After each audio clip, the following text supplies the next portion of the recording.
Hello everyone, my name is Tyson, and welcome to another episode of Kojima's Deception. In today's episode, we'll be covering the series of tweets that Kojima is calling Hideo's Musings, where he is asked a question and answers a question. It's done as an image rather than being limited to Twitter's 250 character limit for tweets. This was going to be about more than just his musings, but he's put out so many of them that I'm having a hard time keeping up. That said, let's roll the intro real quick and then we'll discuss.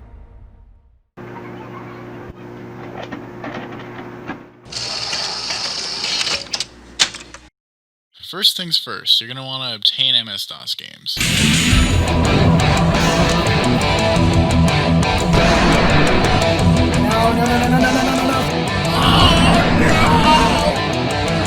Let's get to the real meat and potatoes of the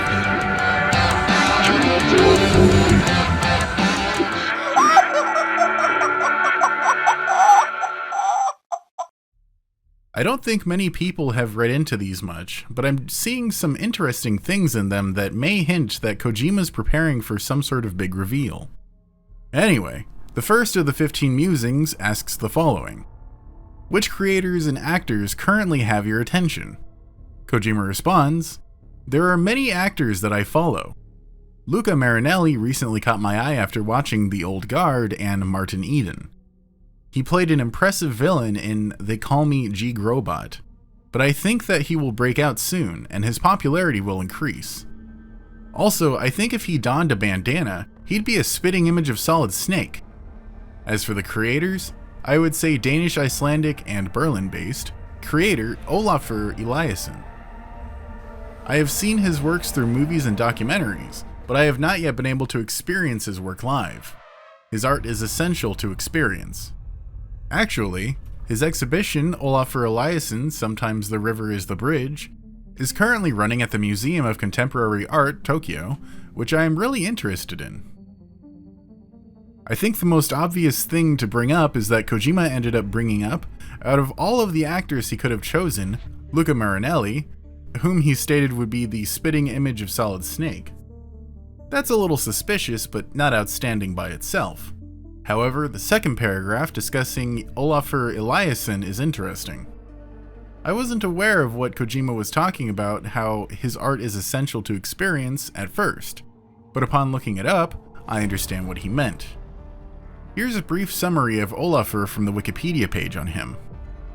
Olafur Eliasson is a Danish-Icelandic artist known for sculptures and large-scale installation art employing elemental materials such as light, water, and air temperature to enhance the viewer's experience.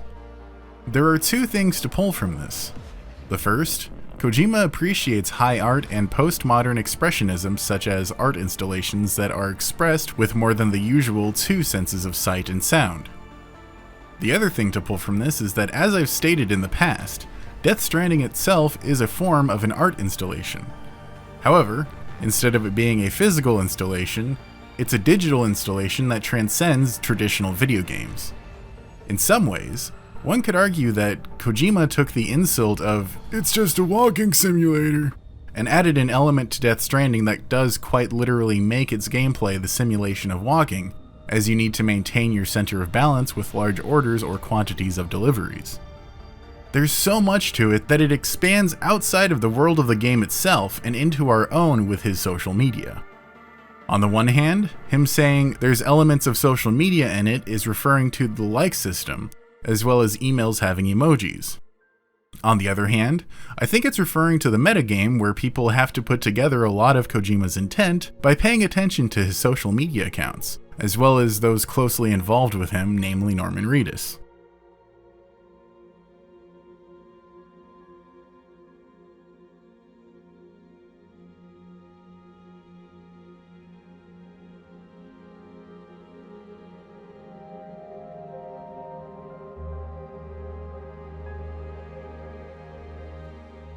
For the second of Hideo's musings, the focus is on the following question. Not just in Death Stranding, but throughout all your works, you include both nail-biting suspense or horror elements, such as tear-jerking emotional scenes. But on top of that, you also incorporate the essence of humor, such as having Sam take a shower or bathe in hot springs. For fuck's sake. Is it anything private anymore? Oh, no. Except for taking a shower and going to the toilet, that is.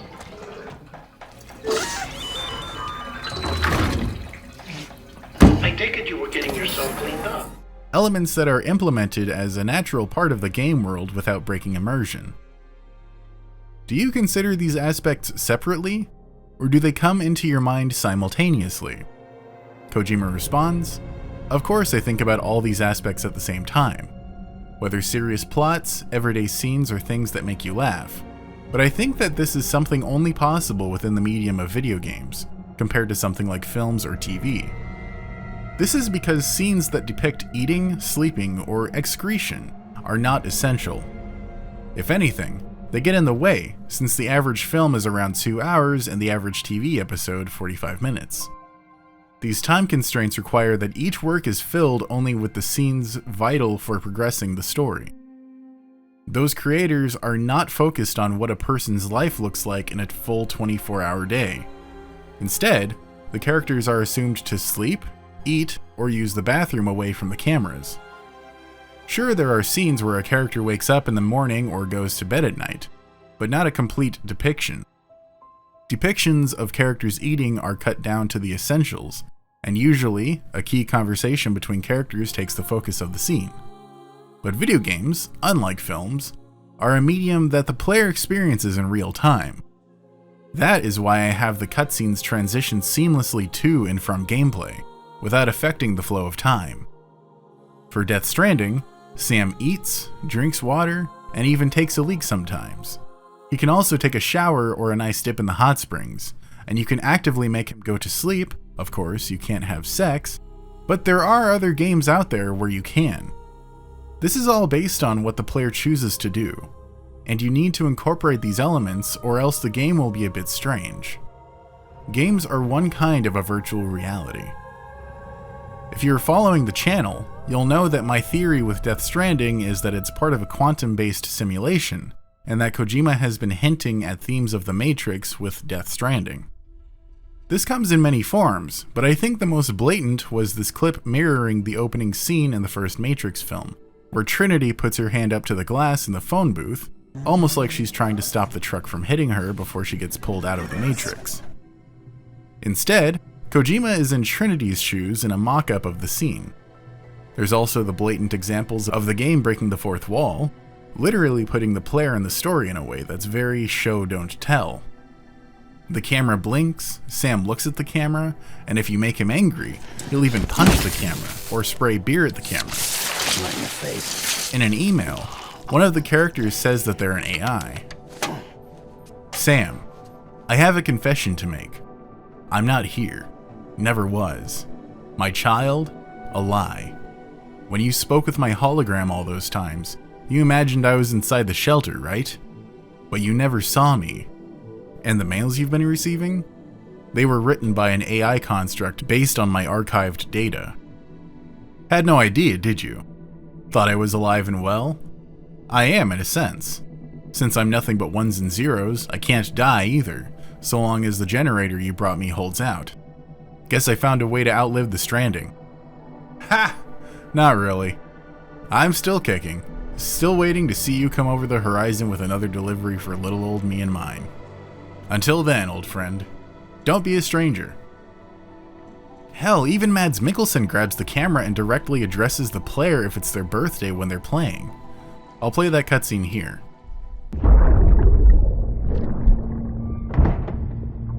See these?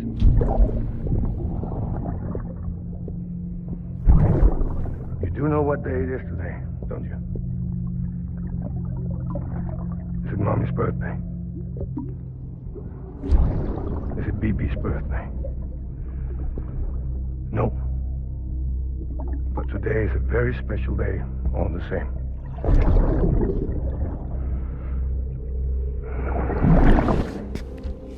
A special day for a special someone. You may have forgotten, but I haven't. Happy birthday.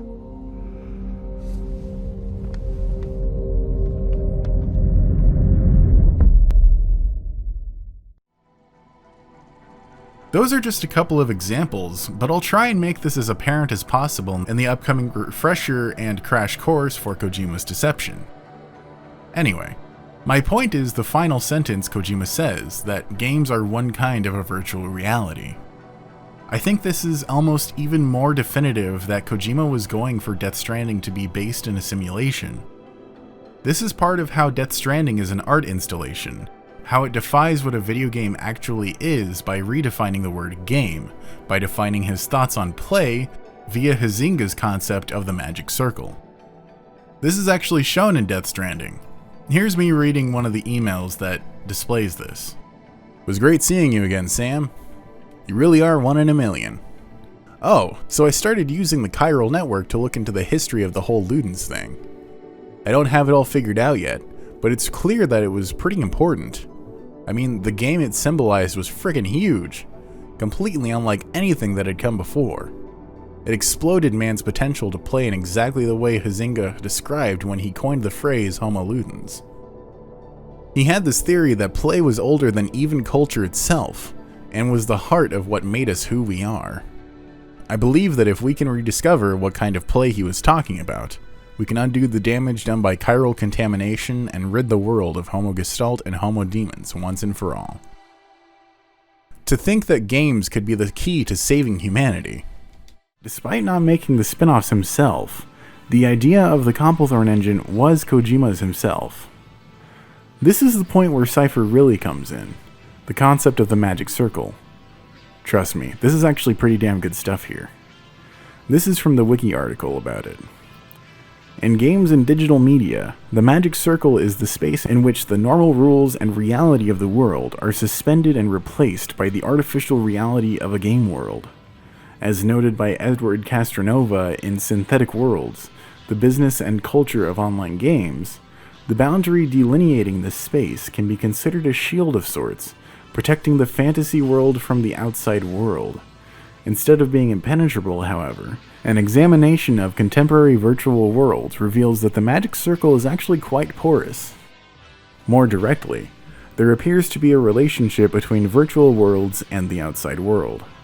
Even though virtual worlds display a range of attributes that are unique to their realm, they also exhibit characteristics deriving from the outside world. Castronova uses the term synthetic world because a synthetic world cannot be sealed completely. People are crossing it all the time in both directions, carrying their behavioral assumptions and attitudes with them. As this suggests, elements of synthetic worlds are being evaluated in terms of their importance in the outside world. These newly established values subsequently gain significance on both sides of the membrane. Thus, it becomes difficult to determine the meaning of the word virtual. As stated by Castronova, the allegedly virtual is blending so smoothly into the allegedly real as to make the distinction increasingly difficult to see. The creation of the term magic circle has been attributed to Dutch historian Johan Huizinga, born 1872, died in 1945. In Homo Ludens, a study of the play element in culture, Huizinga wrote, "All play moves and has its being within a playground marked off beforehand, either materially or ideally, deliberately or as a matter of course. Just as there is no formal difference between play and ritual, so the consecrated spot cannot be formally distinguished from the playground. The arena, the card table, the magic circle, the temple, the stage, the screen, the tennis court, the court of justice, etc., are all in form and function playgrounds, i.e. forbidden spots, isolated, hedged around, hallowed, within which special rules obtain. All are temporary worlds within the ordinary world, dedicated to the performance of an act apart. However, Johan Huizinga never really said that a game is a magic circle. What he said was that a magic circle, like many other cultural activities, may have game-like characteristics. The term magic circle was coined by Eric Zimmerman and Frank Lantz in 1999, and popularized by Eric Zimmerman and Katie Salen in 2003.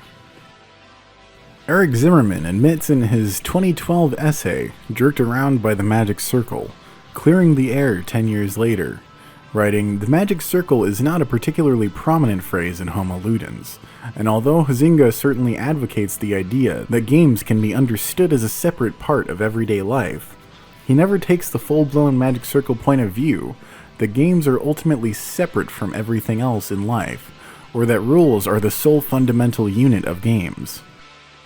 In fact, Huizinga's thesis is much more ambivalent on these issues, and he actually closes his seminal book with a passionate argument against a strict separation between life and games. The magic circle is not something that comes wholly from Huizinga. To be perfectly honest, Katie and I more or less invented the concept, inheriting its use from my work with Frank, cobbling together ideas from Huizinga and Kailoi, clarifying key elements that were important for our book, and reframing it in terms of semiotics and design, two disciplines that certainly lie outside the realm of Huizinga's own scholarly work. But that is what scholarship often is, sampling and remixing ideas in order to come to a new synthesis. Cypher steps in about here. Homo Ludens is an important part of the history of game studies. It influenced later scholars of play, like Roger Kailoi. The concept of the magic circle was inspired by Homo Ludens. It is based on Durkheim's distinction between the sacred and the profane. While it did not play a central role in Huizinga's thinking, it was later popularized and expanded by Katie Salen and Eric Zimmerman in Rules of Play within game studies. We can always tweak the rules a little. Up is down, left is right. Death is life. It's like the Matrix, where people inside it can actually see the apocalypse happening right before their very eyes. The man would have an entirely different team that isn't led by him. Make a game based off his notes, whilst Kojima then disavows having anything to do with them at all. There are no limits to his meta. An MGS game designed by another team is just another way of how he implements these concepts, slowly over time. The idea of alternative realities, each with different dev teams, being its own layer within a simulation core. In this case, the Copplethorne engine. People truly underestimate just how much this man thinks outside the box. He lays the foundation before he scatters the pieces. What if Kojima really has been thinking about this since the beginning? What if he sought an idea to make spin-offs by other developers, relevant to the overarching plot of the entire franchise? No end to the virtual labyrinthine. Just another door. So as you can see, my speculation from part 5 of Kojima's deception about the use of the concept of the magic circle wasn't unfounded, and aside from the concept of Ludens, Kojima is clearly trying to make video games a more viable medium for games that are considerably higher art than anything we've seen in the past. Check out this clip of Alana Pierce talking about how Kojima wants his upcoming horror title to have elements that will interact with you in the real world, like sending you texts in the game. So people keep talking about, this article's from April 9th, about if Silent Hills is coming back. This is an update about how Silent Hills basically brought on a prominent Japanese horror artist who posted something at Konami in an Instagram story where they also posted something to do with Silent Hills. This is a pretty big deal. It says, as spotted on Resetter or Reset Era, I still don't know how to say it, the artist shared an intriguing pair of images on his Instagram account, along with the caption, "Afternoon invitations, hope you'll join." But yeah, this has been, a rumored thing for a fair amount this year, which obviously for anyone who doesn't know, when Kojima left Konami, basically the idea of Silent Hills existing fell apart. So, let's just get to it. Let's just get to what I heard. I was basically told that Silent Hills would kind of interact with you in the real world. Of course, through development, all of these things could change. They could have scrapped this idea entirely because it's very complicated. I'm also not 100% confident in my source, and I did say that when I tweeted anything about this, but some outlets decided to run with it anyway. It's not that that source doesn't have that information, it's that I suspect that that source has lied about a few things to seem like an interesting person, which is a whole other thing. So basically, it was that you would have to sign a disclosure, an agreement, when even beginning to play the game, which, you know, some games do anyway. They make you accept something before you're actually able to play the game. But with Silent Hill specifically, it was because it would interact with you outside of the game, even when you weren't actually playing the game. It would do things like potentially send you text messages, send you emails. There was an idea that was floated that I'm not sure how solidified it was, that for anyone who has smart lighting, if you paired it basically with certain apps, that it might be able to flick your lights in different colors or play with your lighting while you were playing the game to add extra atmosphere, which I absolutely love the idea of happening anyway. I would love it if games would do that. But that maybe it would look like you were getting some kind of anonymous contact from a character within Silent Hills through emails, through text messages, through potentially even social media. They would have conversations with you or potentially like just threaten you in strange ways. I feel like this is a legal nightmare, no matter what.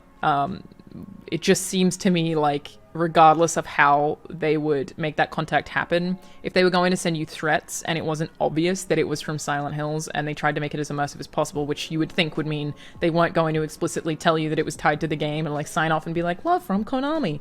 I just don't feel like you can send people fake threats. But if you sign a disclosure that waives your right to complain about all of that, then maybe you can. I don't know. I could see it being a thing, and one of the reasons that I gave it kind of any credence really at all was that you might have seen, like, I think Ninja has one. Some influencers have these text message services where they advertise as like, text me to chat with me or whatever. I could see Konami doing a thing where maybe they would charge you for the text messages. So it would become profitable for them because you would get charged a certain rate per text you sent, for example. Or per text they sent, rather. Or maybe the emails would include links that would, you know, send you to like merch or pre-orders or something like that. Because they would have to figure out a way that it would benefit them, that would undo the potential legal issues that would come from this. But, you know, it also could have just been an idea that was floated by Kojima, which is the part that I think does make the most sense to me. I can see Kojima wanting to pursue this kind of multimedia experience where you're playing Silent Hills and also being haunted by Silent Hills when you're not playing the game. That does seem like something that he would pitch or want to do. Whether Konami would let him or not, or be able to or not, is a whole other thing, but that was supposedly the idea was floated. There were some conversations about things like deleting or playing with save data, or maybe even changing the way that your PS5 like background looks, like just really like creating a bunch of glitches on the console that weren't really there while you were playing the game, but I wouldn't think that that would even function on PS4, so maybe that would function on PS5 differently. Still seems pretty unlikely to me. I know you can do that on PC. There are games that have done that on PC. I'm not going to mention what games they are, because when you figure out that it's happening, it's actually very cool, so I wouldn't want to tell you to play that game with that hook, if that makes sense. But that's not something that hasn't been done before. It has actually been done quite a number of times, but I don't believe it's ever happened successfully on console, which is a whole other thing.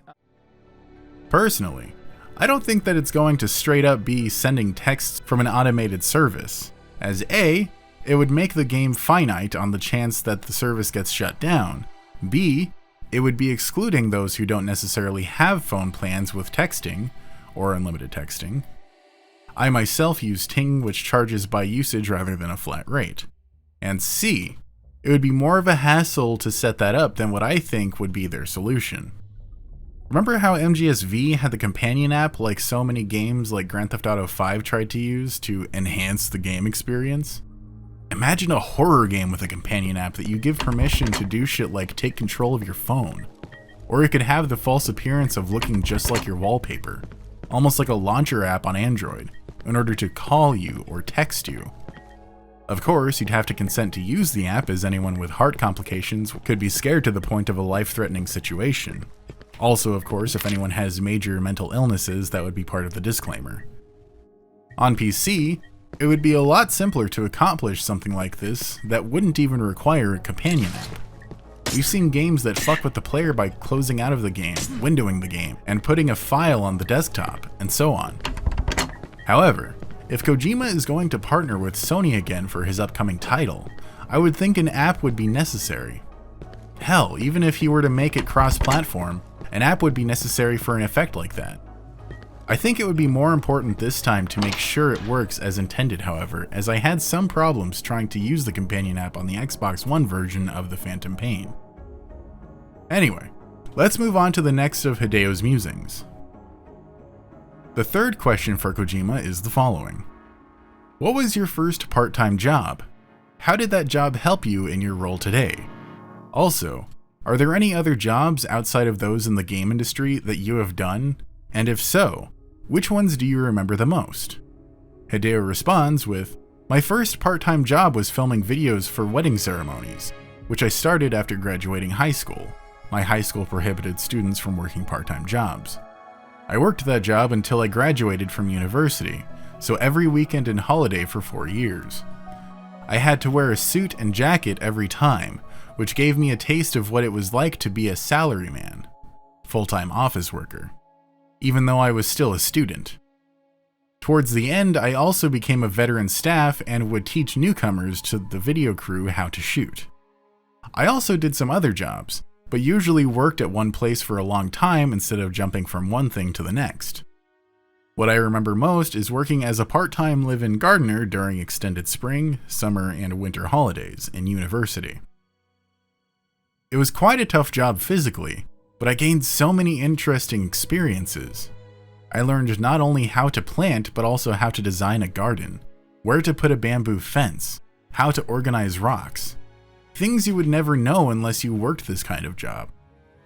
Also, one time I was stung by at least 10 bees all at once, and another time I got lacquer poisoning. In addition, my boss instructed me to never decline any offering from a client or invitation to eat or drink, as this was how you showed respect for their courtesy. So I remember one time I fell off a tree after drinking beer that I was offered, and another where I had to throw away my packed lunch on a day the client served us lunch. Whether as a wedding cinematographer or live-in gardener, these part-time jobs helped teach me the spirit of omotenashi hospitality, the spirit of how to please customers. I think that this spirit helps me in the game creation that I do today. This one initially seemed a little harder to derive meaning from aside from just sharing anecdotal experience. It's the last paragraph that really explains what it is for me. More specifically, the last couple of sentences. These part-time jobs helped teach me the spirit of omotenashi hospitality, the spirit of how to please customers. I think that this spirit helps me in the game creation that I do today. I think it's easy to say one thing that could be considered an alternate way to see the spirit of how to please customers, in the context of video games, or any artistic medium for that matter, is fan service. What can be seen as the ultimate form of fan service is the classic crossover. Whether it's an episode, a made-for-TV movie, a feature film, a DLC for a game, or a full-blown game, crossovers have been around for a long time and seem to only be heightening in popularity as we see more produced to this day. We've seen it in countless examples from across the globe. Archer having an episode where Archer is in a fugue state and thinks he's Bob from Bob's Burgers as John Benjamin plays both characters, Freddy vs. Jason, Alien vs. Predator, Marvel vs. Capcom, Super Smash Bros. Basically being the ultimate crossover, but the list can go on for a long time. A very recent and relevant example that has been the topic of much discussion and speculation is the inclusion of Silent Hill in Dead by Daylight. The School and Pyramid Head both being from Silent Hill 2, and Heather being from Silent Hill 3. It seems like as years go by, more and more we see these examples of crossovers, often for the sake of fan service. These are clear examples of fan service. One thing that was stated by Kojima, translated by Ken in regards to Death Stranding, was that one of the main focuses of the game is to make as many connections as possible, and that this was really important to them. Death Stranding, we're developing Death Stranding with this concept of creating connections, but not only the game has this concept, but also the development of the game itself. We're trying to make as many connections through this strand, so in that regard, this project is extremely important for us.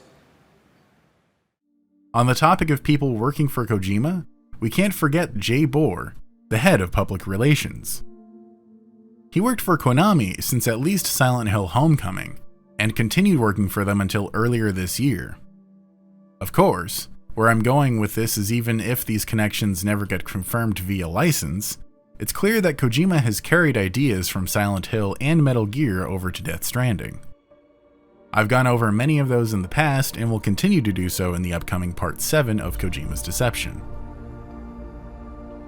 This fourth musing is interesting because it's something I've been saying about Death Stranding since the pandemic was first hinted at with the initial outbreaks of COVID. The question Kojima is, it's been said that Death Stranding practically predicted the current era of individualism and disconnection stemming from the global corona pandemic, i.e. social distancing and not being able to move freely. You may have not had such a prediction when creating, but a similar thing happened during MGS2 with the dangers of a post-truth, internet-connected society based on fake news. Furthermore, this is all predicted before social media became popular. How did you master such a way to foresee upcoming trends and eras of the world? His answer is amazing to me and is incredibly telling. I think everyone can predict easily what will happen tomorrow, or the day after tomorrow, because it is the direct continuation of today. But when this becomes 5-10 years from now, it gets harder to do. In my case, I always try to keep up on the latest papers and reports on science, social news, social structures, or everyday lives, and look for signs that tell how the world will change tomorrow, especially state-of-the-art technology or medicine, space exploration, robotics, and AI research. Most research may not be well known by the public, but it is much further developed than we think. Even if certain studies have not yet been realized, there is much research that already has a strong grasp on the necessary concepts. Previously, I was invited to visit a certain company's research lab and I felt like I was in a world of sci-fi. Many seeds, signs of the future can be found worldwide, if you look for them closely. I use these seeds as a base and give them a drive, a boost. For this, you need a story writer's imagination. If a certain invention or innovation were realized, how would it affect our everyday lives? Like this, you make predictions off the seeds and create fiction. The writer Michael Crichton read news of a fallen satellite, then expanded his imagination to write the Andromeda Strain. Or Sakyo Komatsu, who learned about the mechanics of the Earth's mantle convection, then projected his theory in numbers into the future and published Japan Sinks. These seeds of the future are lurking in the world's movements and trends, in technology, in discoveries, in policies. Things like gene therapy, mercenary companies or unmanned weapons, drones, exoskeleton power suits, 3D printers, anti-aging tech, AI, the fragmentation of the world. When these omens fall into our everyday lives, our times are dramatically altered. For example, 5G is already operating in some places, though not yet widespread. Someday we'll move on to 6G and 7G, or another new technology could replace it. When that happens, how will our everyday lives and our lifestyles change? How will it affect schools, companies, homes, battlefields, and what problems could occur as a result? SF is not only an abbreviation for science fiction, but also speculative fiction. That is the basis of how I formulate plots. It's not something difficult in my case. It's not a prediction, but simply a fantasy based on science and speculation. And as it turns out, I just had a good chance of getting it right. I'm just fantasizing by anticipating the future of entertainment. I'm not a prophet. Speculative fiction is definitely accurate, especially when considering the influence of 1984 on MGS-V and Death Stranding. That said, there's so much said here that I don't really feel the need to say too much, but I'll connect the dots where needed. The question itself is interesting as it brings up MGS2 and how Kojima unknowingly prophesied the future of the internet via the explosion of social media. Especially since I've said on several occasions that Death Stranding is a continuation of the message of MGS2. In many ways, it is, but it's with all of his predictions in hindsight as they have been a part of society for over 10 years now. Really since the rise of MySpace. It wasn't until recently, I'd say the last 5 years, that we've seen the rise of the post-truth era with fake news being the constant subject of debate. I may make another video on that topic, but I'll likely wait a while before then since I have a good handful of other videos at the forefront of my to-do list. Aside from this, Kojima is very humble about the fact that he, in essence, predicted COVID mere months ahead of its worldwide spread. Technically speaking, It goes years back, as I would say that it has at least 10 years of premeditation in the development. Perhaps this is why, with its PC release, it's gotten better reception with us in hindsight after months of damage that will take years to repair due to mismanagement by the current administration, dismantling damn near every preparatory service and agency designed to deal with such events. Again, another time I'll go into that. It is, however, irrefutable that Kojima doesn't approve of the current administration, here in the US or Boris and post-Brexit UK. What I think is more relevant to the topic of the ruse, however, is the discussion of how he comes to these conclusions. Really, just his response in general. He mentions that he's always trying to keep up on the latest papers and reports in science, social news, social structures, and how he looks for signs of things to come within those papers and what is being developed in the world of science and sociopolitics. He mentions space exploration, robotics, AI, gene therapy, mercenary companies, unmanned weapons, exoskeleton power suits, 3D printers, AI again, even 5G. Space exploration is something mentioned in Death Stranding by Mads telling his BB, you can go anywhere you want, even the moon.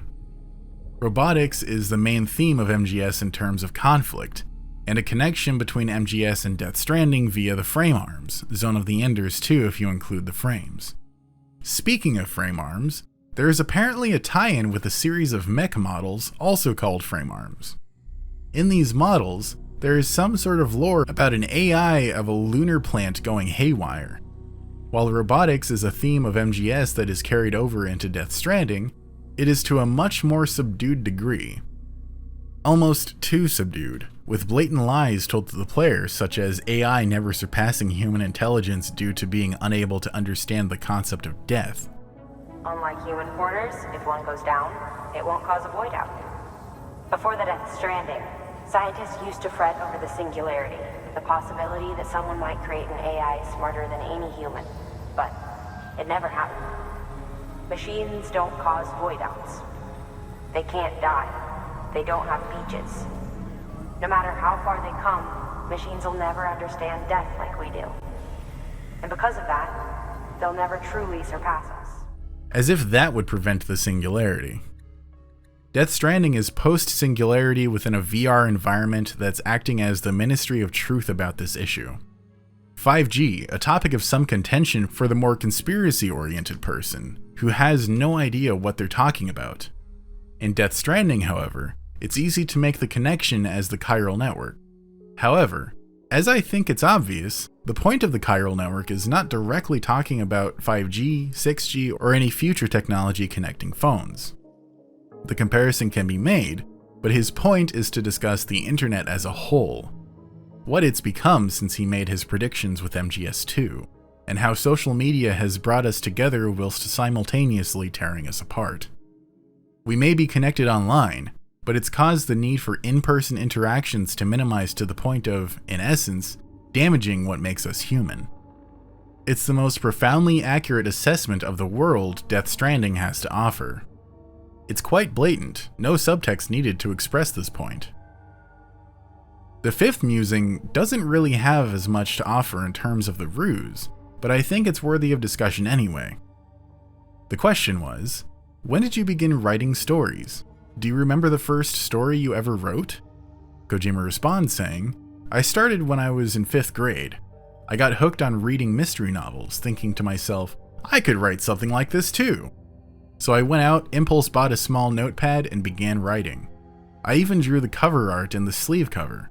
Everything was handmade. The first story was a detective story that featured a private detective as the main character. The story was about an incident happening during a large party full of celebrities and corporate VIPs. However, I actually couldn't finish it and stopped writing. Then, from junior high, I started to write literary or sci-fi short stories. I continued this practice throughout my high school and university years. At that time, I didn't have a computer or even a word processor, so everything was handwritten on Japanese manuscript paper. I would first write in a notebook, then proofread the work before carefully copying it onto manuscript paper. That said, since my handwriting is not very good, there were many stories I ended up abandoning part way. Perhaps if I had access to a computer like we do today, I would have completed and published more of these stories. So aside from this being a cool backstory to learn about Kojima, there's a few things I gleaned from this. Not necessarily ruse things, but things I thought I'd point out. The first point that he made is that he was hooked on mystery novels, which led him to write his first mystery story in the 5th grade. Aside from mystery being a constant throughout all of his stories, there's also the fact that part of what inspired Kojima to start pushing the boundaries of video games was a video game called The Portopia Serial Murder Case, a visual novel from 1983 first released on the PC 6001.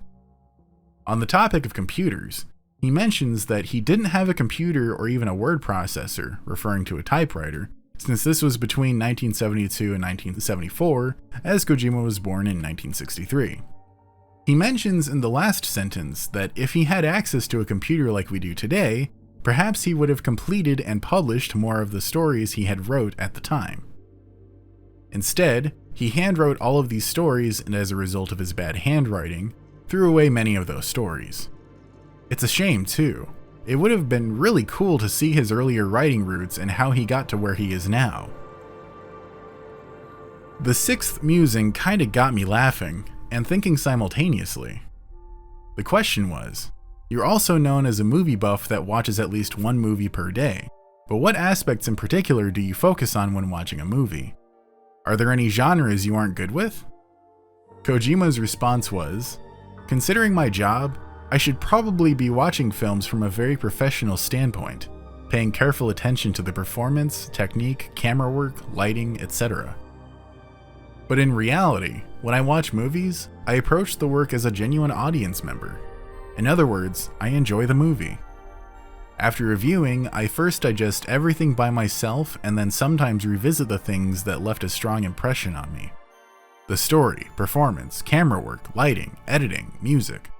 Whether the purpose for a long-running scene or a novel use of sound, or anything else, I often go back and chew over the key techniques used in a particular work again. As for genres, I'd say I'm not very good with horror. Splatter, giallo, zombie, or monster movies are okay, but I'm quite bad with anything supernatural where ghosts or evil spirits make an appearance, regardless of whether it is a Japanese or foreign film. I'm a bigger scaredy cat than most people. That said, it's not that I don't watch them at all. There are times I can't avoid it and end up watching them. This makes me think of how Kojima has been talking about making the scariest horror game of all time. The same thing he said about Silent Hills, which he reiterated with whatever the new project he's working on is, if it's a new project at all. Shortly after Death Stranding was out, Kojima made this tweet. To make the scariest horror game, I'll watch this scary movie in order to awaken my horror soul. The Eye is the Thai horror movie I rented when making PT, but was too scared to finish watching. The package is scary, so I rented the disc only when making PT. Will I be able to finish watching? I'd assume he finished watching it, and with this musing, I'd have to guess that he is still planning on making the scariest horror game ever. One that will make you shit your pants. He said this to BAFTA when he was awarded the Fellowship Award for Death Stranding earlier this year. To quote him exactly, he says, PT ended as just an experiment, but I would like to make another horror game someday. Something that uses a revolutionary method to create terror. That doesn't just make you pee your pants, but crap them. I already have ideas in mind. Whatever this man makes, he's pretty much blatantly admitted to performing social experiments with PT. The same can be said of MGS2 and MGS-V, especially out of all of the games he's made. Those two subverted expectations more than any of his other games before Death Stranding's "holy shit, what is this" reaction. Death Stranding is another experiment, just done on a much larger scale given the potential hundreds of hours you can put into the game. How much lore is just under the surface with the emails and interviews. For the 7th musing, Hideo is asked the following. Compared to other game creators, you seem to keep in touch with many creators, including, but not limited to, movie directors. How did you get to know them? What do you talk about? What kind of things can you discuss only amongst other creators? He responds, Every day, as I absorb more and more information from the works of filmmakers, visual artists, musicians, authors or writers, manga creators, cartoonists, and so on, I find creators whose mode of expression intrigues me. First, I love their work, and then I start wanting to meet and talk to them. I think that feeling is the same for everyone. Thanks to social media, nowadays it is much easier to make direct connections. When I tweet something that I find and really like from a creator, fans from both ends will connect our accounts. We then follow each other, send direct messages, exchange contact information, and if possible, plan to meet in person too. Thus, the chance of making such connections has greatly increased. If we both respect each other as creators, we can tell from the moment we meet, and we know this even if we are of a different country, race, or even language. Especially between creatives, even on a first meeting, both parties will feel as if they have known the other since childhood.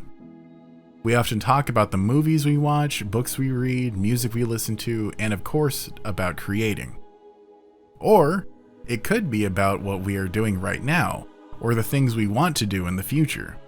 In other words, we exchange our dreams. Naturally, that also includes discussion on the loneliness and troubles that can only be understood by fellow creators. That is why we understand each other deeply, even if we don't meet often. And when we part ways, we always say, if we get a chance, let's do something together, with a big hug.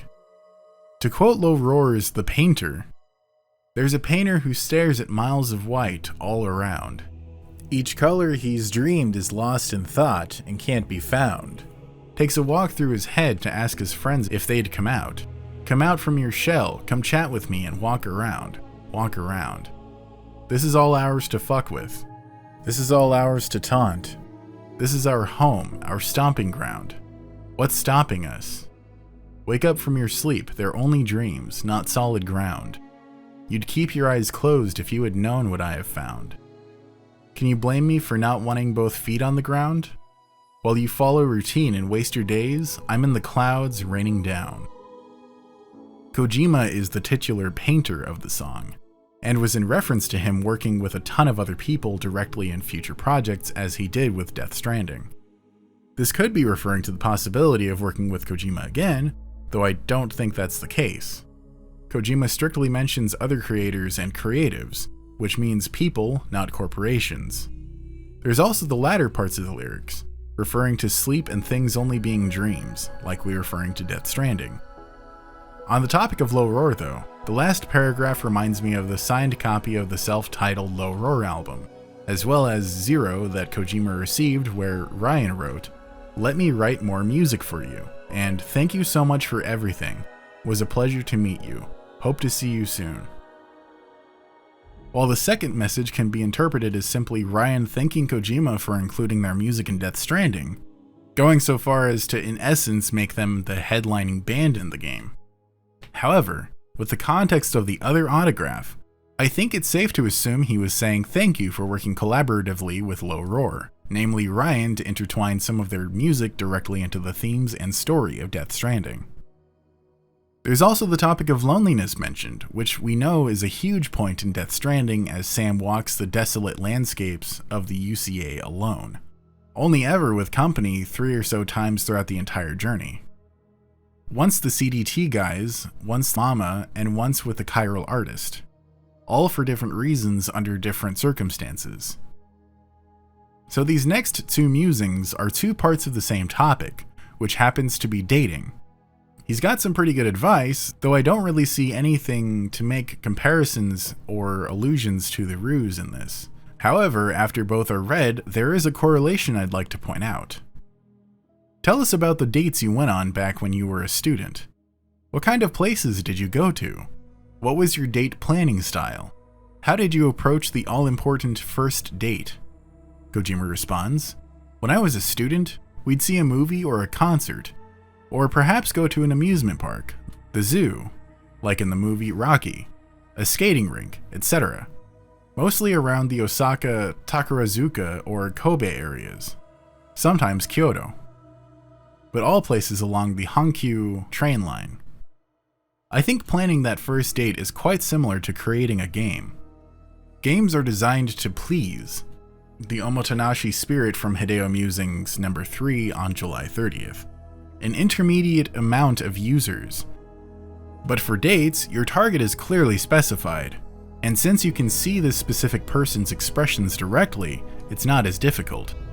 However, on first dates, you have very little information about the other person, no Instagram or Facebook back then.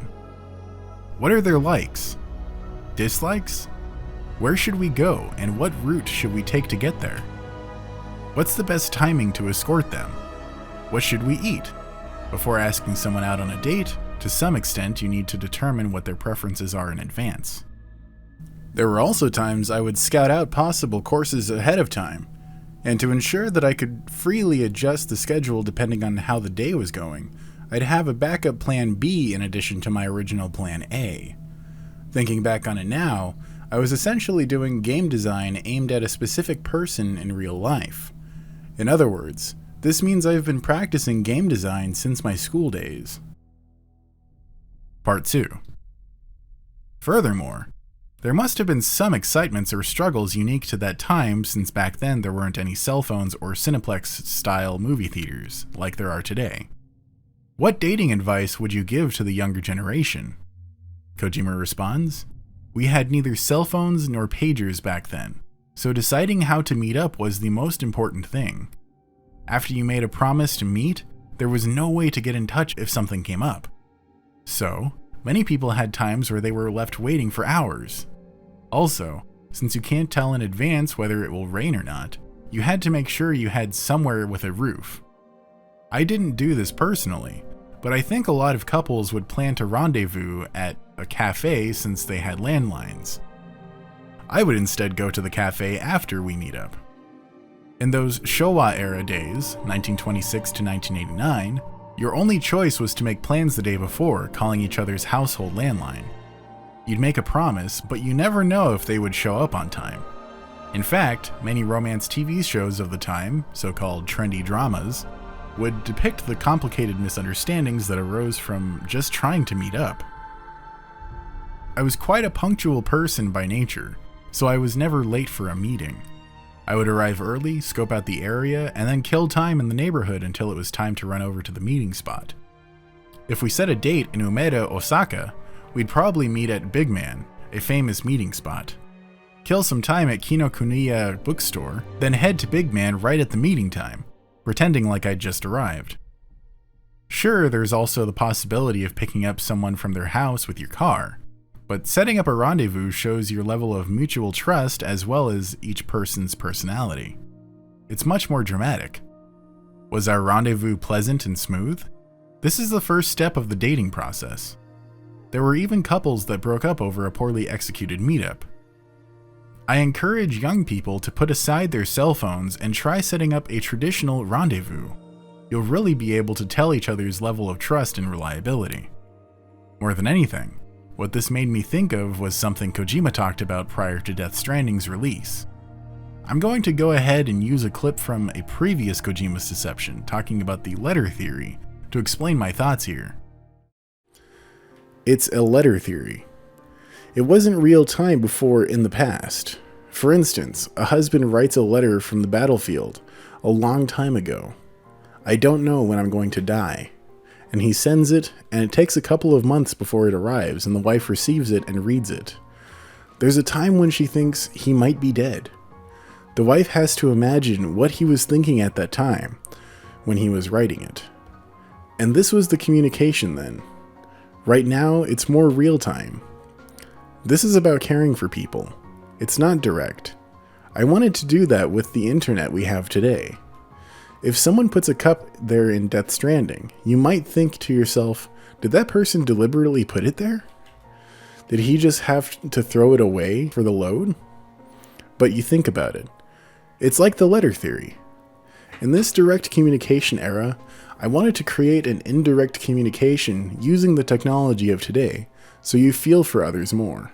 Like you used to, back then, the 20th century, 19th century style, when people had to think about others in communication. But nowadays, people forget it because we're so direct. I can FaceTime you anytime. So right now, if I see your cup and I can phone you and say, hey, what's this cup for? But in Death Stranding, you can't. You have to think about it. Now, when you place a cup after that experience, you have to think about, what would people think if I put it here? So I believe that this way, people's feelings towards each other will deepen in Death Stranding because of how it's connected. This 10th musing is interesting for a few reasons, but mostly Kojima's personification or anthropomorphization of books. One could take his thoughts here and apply them to movies, music, albums, and games as well, but I digress. He was asked the following: how do you choose what to read when at a bookstore? Kojima responds saying, I cherish every meeting with a book. Of course, I do buy books that are written by my favorite authors or part of a series I've been reading. Since I go to the bookstore every day, though not recently due to the pandemic situation, my encounters are determined by whether or not I'm attracted to a book I find there. I read all kinds of genres, except for how-to books. I'm not very good with those. So I first go around the new releases section, then head to each publisher's section where they typically have a display table of featured books with the front covers on show. I look at novels and manga, as one might expect, and also non-fiction and technical books. Books indeed have faces, whether in the cover image, design, number of pages, title logo and layout, author, promotional insert, publisher, or size and layout of the text. At the bookstore, I pick up the thing that catches my eye. First impressions are important. I feel the book in my hand, read the synopsis as if looking over a resume, and then read the commentary, avoiding spoilers. This helps me understand the background of the work, its context. Then I decide whether or not to read it, in the same way one decides whether or not to ask someone they're interested in going out on a date. The moment I think, okay, I want to try dating this book, I've already unconsciously gone to the register and started to purchase it. Though naturally, I can't tell at the time whether the book will be great or not. So, even if there are times I listen to someone's recommendation for a novel, I don't buy books based on online reviews. I rely more on the instinct I get when I first encounter a book. I believe refining this method of selection is a path that leads to more encounters with good books. So it seems to me that the way that Kojima sees art, in general, is not just a personification of these mediums, but that it's a deeper connection for him than the average Joe when it comes to consuming and appreciating art. He sees these works as people, the people who created these works, who these works reflect. Something that's kind of interesting to me is that Kojima mentions how first impressions are important. With Death Stranding, the first impression people got of the game were rather divisive for one reason or another. It's got a very slow start, one that's introspective and explains a lot about Sam without saying very much verbally. It very much follows in the footsteps of Andrei Tarkovsky's Solaris from 1972, based on the novel, how it has a very slow start intentionally. In the words of Andrei, the film, Stalker, needs to be slower and duller at the start so that the viewers who walked into the wrong theater have time to leave before the main action starts. While this may go over the heads of most people, or may be seen as pretentious, Kojima, as I've stated in the past, is essentially saying patience is rewarded. It really takes about an hour to get the idea of what the world is like in Death Stranding, a very surface level understanding at that. As a result, it is a supremely esoteric story that is presented in a way that is unlike any other game out there since its creation. I doubt there will be anything nearly as great as its strangeness and complexity for quite some time. There are games with deep lore in terms of how much lore there is, but I don't think many of them spend the time that Kojima does making social allegory that is currently applicable to the parlance of our times. They certainly don't predict the future in the way that he does, as he's had two major predictions come to fruition. This one much more quickly than I think anybody could have predicted, even him. In a way, you could say that he is the Nostradamus of video games. It's something I've said for a while since MGS2, and I hold it twice as true as an observation with Death Stranding in mind. This 11th musing really just further amplifies my thoughts about Homo Ludens, the magic circle, and the art of play. The question was, The game industry has changed quite drastically over the past decade, but do you think that the industry's future is bright? What kind of changes do the game or entertainment industries need in order to continue evolving? Kojima responds, "No matter what world or era the future brings, art and entertainment will never go away. By looking back on the past 40 years, we can see that games, just like movies, have established themselves as a medium and not a short-lived fad. I believe that games will continue to embrace more diverse fields, becoming more entwined with our everyday lives than before, no longer limited only to geeks or otaku." One thing worth noting is how games are making the transition to streaming platforms. This will have an incredible impact on the way we game, even greater than the revolutionary changes that handheld consoles brought to the industry.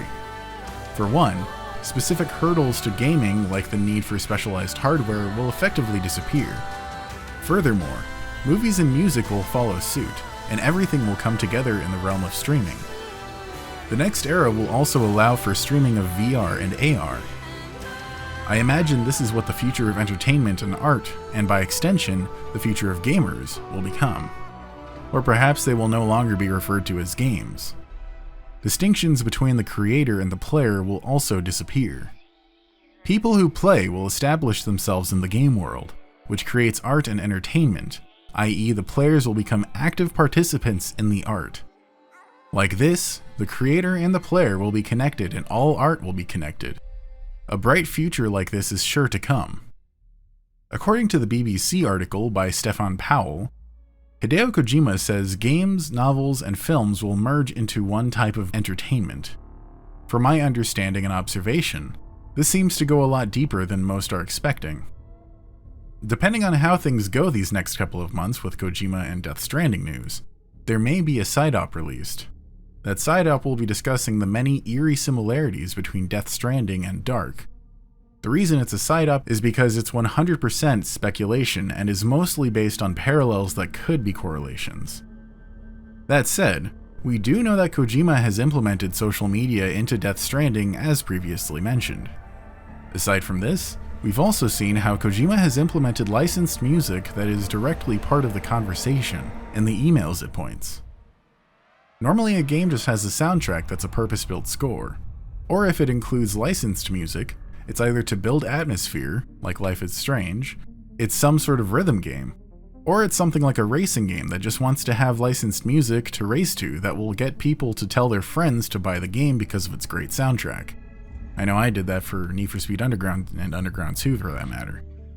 Kojima, however, has taken that to a different level by having the music be part of the game's world, and for that music to also have themes that correlate with the story or with the narrative. Aside from this, another key point of the response is that Kojima said that the players will become active participants in the art. Like this, the creator and the player will be connected, and all art will be connected. In some way, Kojima has been trying to do this since Metal Gear Solid 2 on the PlayStation 2 with the inclusion of entering your birthday in order to give the player some form of happy birthday message in-game. With MGS2, it's a simple birthday cake and a happy birthday message. I don't think this is really taken advantage of, however, until MGS-V, where if you log in on your birthday and return to Mother Base, you'll be greeted by your comrades with a birthday song and a cake, as well as a cigar that's promptly snatched by Kaz. What a bastard, right? Like waving a steak in front of a dog. In Death Stranding, it's no different in that you receive a birthday cutscene where Cliff is talking to the player, and takes the camera out of the BB pod. This leads me into my bigger point. Death Stranding quite literally puts the player in the story by making certain characters, if not all of the characters, aware of their presence. There's not really much I need to add on the subject, however. Most of what I want to say was in the analysis of the second musing. I still think, however, that Cliff grabbing the camera is possibly the biggest example that the player, in fact, has a presence within the game. We are the external gazer. The 12th musing is talking in regards to Kojima's advice to future devs and students who are wanting to expand the realm of gaming and what it can be. The question asked is, nowadays, many universities and schools worldwide feature curriculum based around video game design. What do you think is the most important thing for students entering these programs, or for young people hoping to enter the game industry? What advice would you give them? Kojima responds, "Since games are a technology-dependent medium, it is important to keep up with the latest science and technology trends. However, it is even more critical to have a wide range of knowledge and sensitivity towards things like film, music, literature, theater, painting, sculpture, or experimental art. In the future, games will absorb all kinds of art, mass entertainment, education, and simulated experiences, forming into a medium of comprehensive art, a ballet. That's why it is so imperative at a young age to learn deeply about the world and take in a lot of inspiration. Not only that, but it's also important to think outside the box in terms of set rules or norms. Games have been popular for about 40 years now. Even though they started as a new medium, by now at least some sort of framework currently exists, which can be referred to as an implicit system. Young people should not be confined by these frameworks, but rather break them down utilizing said inspiration gained from art, from the world, or from their experiences. For example, there may be an implicit framework for the length of a movie, but for games there is no set format. Games released in the past are not absolute answers. We can learn from them, but we do not need to follow them. I don't really think there's anything to add. Kojima kind of says it all pretty blatantly there. He doubles down on his idea of everything merging into a single form of entertainment, education, etc. Of course, he's right. A pretty decent approximation of this is seen in the movie Her, where Joaquin Phoenix's character is arguing with the character in the video game he's playing. Strangeness of the movie aside, I do think that that example is quite appropriate for how things may move forward with entertainment in the future. Hell, we may even see hologram concerts like we see in Metalocalypse, except not just a hologram on stage, but perhaps in your own home as though they're performing for you. There may even be some method of eye tracking to make it seem more personal than it really is, which is potentially dangerous, but also will likely be a meaningful enhancement for things that are more personal in the form of art. This 13th musing is interesting to me for a few reasons, but I'll go ahead and read it first. The question asked is, you are known for being a fan of 80s era British music, but are there any other music genres you want to try listening to? He responds, "Actually, I'm not that well versed in classical music, since I mostly only listened to it passively in classes at school or throughout my everyday life. I think as a kid, the only classical record I bought with my own money was Holst's The Planets. Actually, I bought a lot of soundtracks. Of course, I'm familiar with famous historically significant masterpieces, and can recognize composers' names to a certain extent. But when it comes to specific composers or orchestras, I'm far from an expert. As such, I haven't really dived into the world of classical music until now. It'd be a shame for my life to end without understanding this historically rich world, so I think I'll try to explore and familiarize myself with classical music more." Of course, we've known for quite some time that Kojima has a deep fondness for 80s British music of all kinds. However, the mention of classical music makes me think of Hannibal. Perhaps this is because I just made my way through it, but I do know that part of the reason why Kojima picked Mads Mikkelsen was because of his role in Hannibal. Side note, it's an absolute banger of a show, and you are doing yourself a disservice if you don't watch it and are a fan of cerebral psychological thrillers. When I was watching it, I noticed that in the first episode of the 3rd season, you can see Hannibal wearing a leather biking jacket that is quite similar, though not identical, to the one that, quote, the real big boss wears in the Truth mission of The Phantom Pain. Considering how he takes influences from shows and movies, I wouldn't be surprised if that had some place in the development process for The Phantom Pain. Not really a ruse thought, as a lot of this isn't, but an interesting thought in terms of delving into the mind of Kojima and his process of developing games. As with the last musing, this one isn't really going to be going much into the idea of a ruse, but again, delving into the mind of Hideo Kojima. The question asked was, "You've said before that video games weren't a thing back when you were growing up. What did kids do for fun in those days?" Kojima responds, "Unfortunately, video games didn't exist at that time. Instead, we found play in a variety of different areas. If we were outside, we'd play hide and seek. Maybe this is reflected in Metal Gear. Tag, cops and robbers, red light, green light, capital punishment. You throw a ball on a roof and the person whose number is called has to go get it. Marbles, Menko. Similar to milk caps, we called it petan in Kansai. And so on. I had a lot of fun times playing together with other kids from the neighborhood. Unlike a manufactured product, there weren't any manuals or rulebooks. Our friends or upperclassmen would simply teach us how to play. I'm sure there was much variation depending on where you lived, since each area would have its own local rules, or someone would add their own personal touches. Every time you played, the number and ages of the people you could gather was different, so we would adjust the rules to make a better balance. Transfer students coming from other areas were always confused by these differences. If we were inside, we'd play cards, shogi, 5 in a row, gomoku, traditional Go was too difficult, etc., using a lot of physical play equipment.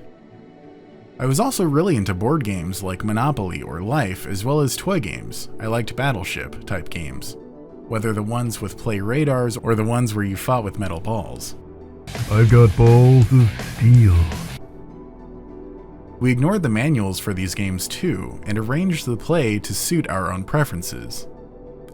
There were no card games that we played with official rules either. At that time, it was normal for us to unconsciously change the rules and optimize our play.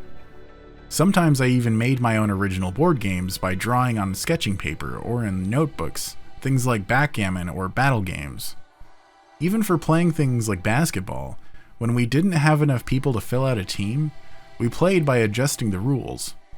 When I think back on it now, perhaps that means I was imitating the game design process since those early days. It's interesting to think that really, Kojima started making games in his early childhood. Then again, I think any kid who wasn't a complete shut-in, perhaps homeschooled, was doing the same. I know I was making games as a kid, though most of it involved role-playing or adding house rules to games that already existed. Hell, my friends and I would even add house rules to video games, either to keep things interesting or to prevent things from feeling unfair by exploiting certain elements of games that we'd discover. The most obvious house rule anywhere is no screen peeking. In some houses, certain characters in Super Smash Bros. Were banned from use. Most places I played, we followed tourney rules and turned off items, especially the Smash Ball.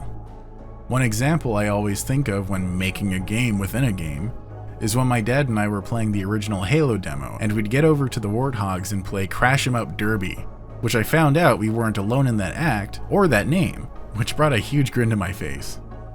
We truly are all connected in our play. This final musing has to do with Kojima's thoughts on the USA and how his views evolved over time.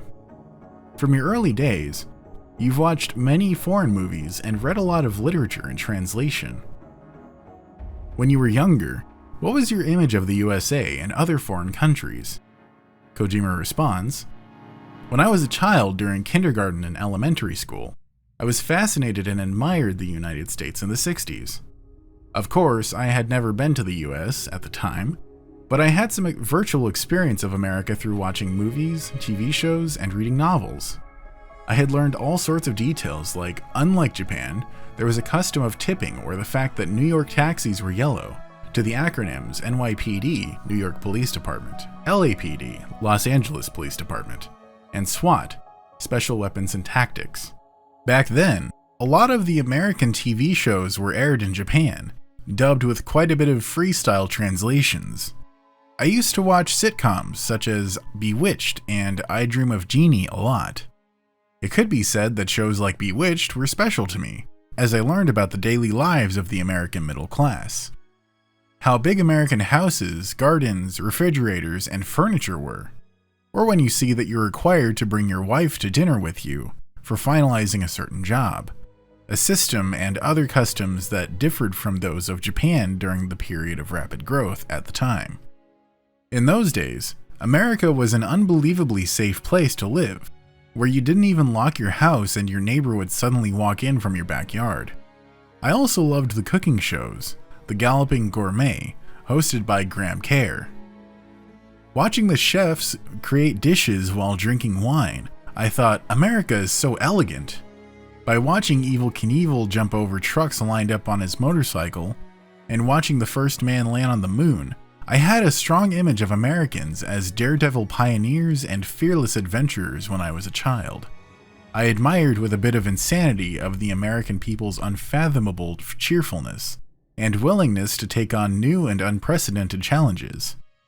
And speaking of America, you have to talk about the American dream that time, which is a dream that anyone with talent and luck has the potential to succeed.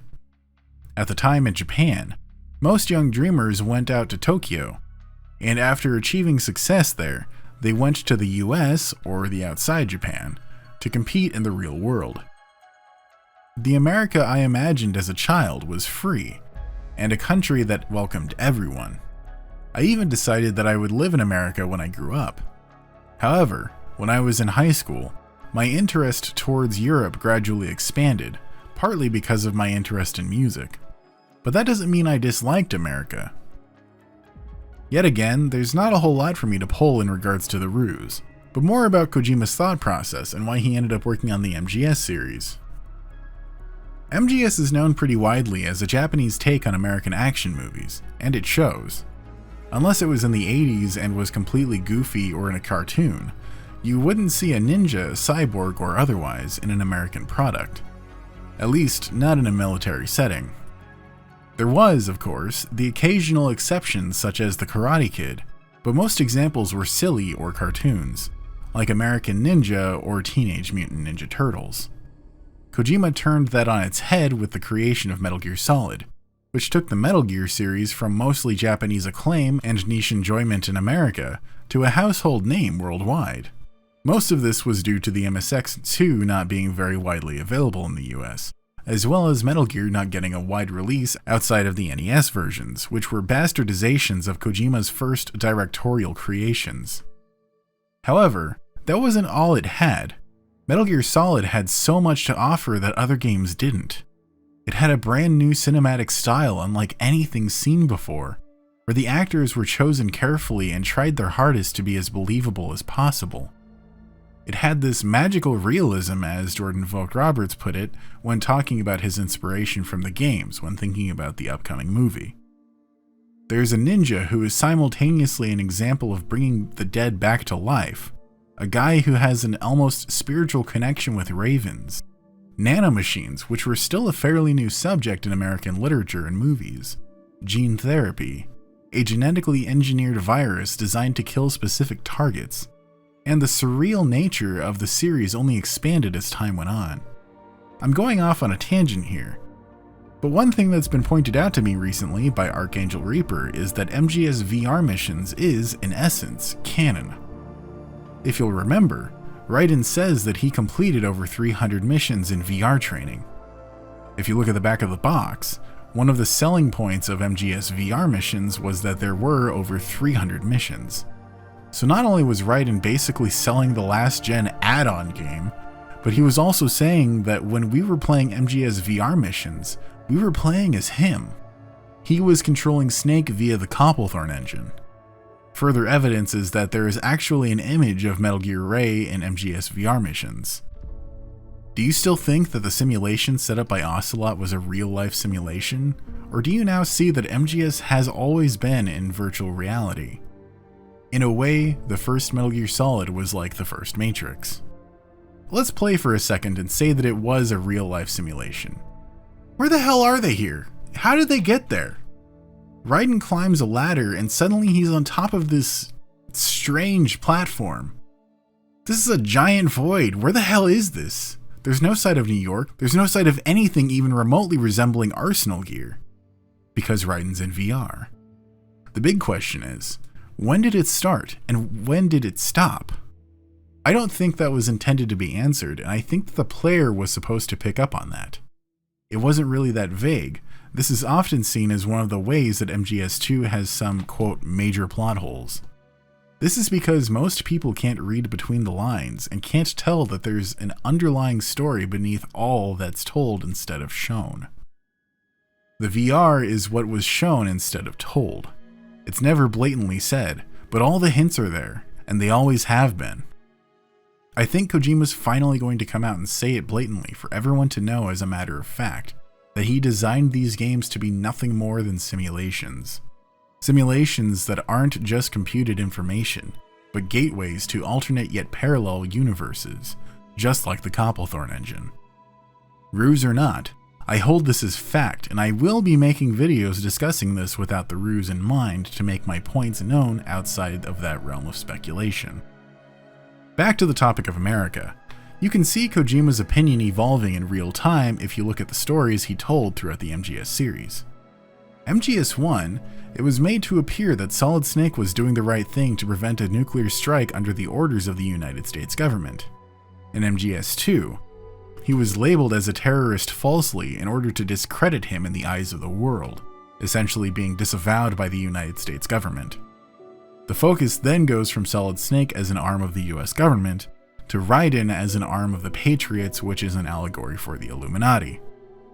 Solidus tries to stop the Patriots, but Jack, under their command, despite realizing he's being controlled like a marionette, kills Solidus, his former commanding officer when Raiden was a child soldier. MGS3, it goes even deeper into the discussion of corruption within the US government, where your mission to kill the boss was, in essence, a false flag operation, where Naked Snake was ordered to do so to exonerate the US of the sins it never committed. The boss was feigning allegiance to the Soviet Union to protect the world, and the America she knew and loved, despite being burned at the stake like a witch, metaphorically speaking, by the US. She was burned so badly by the US, it wasn't until decades later that her deeds were revealed for their true nature, and she was known as the hero she truly was. In MGS4, it goes even deeper with a military-industrial complex that's gotten so out of hand that the world can't even imagine a world without war. All of the world's economies rely on the war machine to keep rolling on. Liquid Ocelot, who in reality was always Revolver Ocelot under the self-induced hypnotherapy, wanted to take control of the Patriots. His first target was the SOP system controlling guns. He actually caused the world's first ceasefire as a result of this. The end goal was to take full control of SOP in order to control the world. Solid Snake, known as Old Snake by most people at this point, used a virus written by Sunny and Otacon in order to shut down SOP. To some extent, this is continued in Metal Gear Rising: Revengeance, though I don't recall there being a replacement for SOP. However, PMCs were still a major part of the world in that game. Of course, one can say it's non-canon, but that concept is kind of up in the air considering the Copplethorne engine is canon. The Phantom Pain is a whole different ballgame, and if you haven't seen it already, I highly recommend watching Python and Selkin's analysis of MGS-V as a whole. There may be some discrepancies that aren't 100% accurate, but I think it's the most on-point view of the game that makes most, if not all, things in the game make sense. Anyway, I think that's about all I have to say about this subject. Thank you for watching. If you'd like to support the channel, please consider sharing this video, subscribing, clicking the notification bell, and setting it to all notifications. If you'd like to financially support the channel and future projects, I have a Patreon as well as affiliate links for Humble Bundle and private internet access in the description. Every dollar helps and will help push this channel forward with future videos on a variety of topics. The next major video I have planned is Kojima's Deception Part 7. If you'd like to see more content, I have a few playlists you may enjoy going through, showing on the screen now. Anyway guys, until next time, this is Retro Hellspawn signing out. Have a good one.